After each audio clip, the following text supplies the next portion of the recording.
કન્હૈયાનું ભક્ત હોય, કૃષ્ણનું ભક્ત હોય તો એને 3 અક્ષર તો બોલવા જ પડે. ત્યારે ભગવાન આવીને ઉભો રે, કન્હૈયા. કન્હૈયા બોલે ત્યાં ત્રીજો અક્ષર પતે નો પતે ત્યાં ભગવાન પોતે આવીને ઉભો રહી જાય. પણ એને 3 અક્ષર તો બોલવા પડે.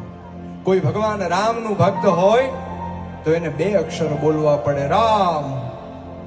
એ રા ને મ પૂરો થાય નો થાય ત્યાં ભગવાન રામ એની વારે આવીને ઉભા રે. એમાં શંકા નથી.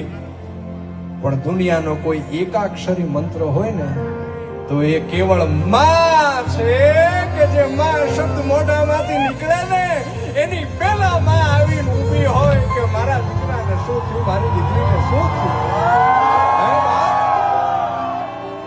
કોઈ દુઃખની આડી ઊભી રહી જાય, ગમે એવડી મોટી મુસીબત હોય એની આડી ઊભી રહી જાય. એ મને અને તમને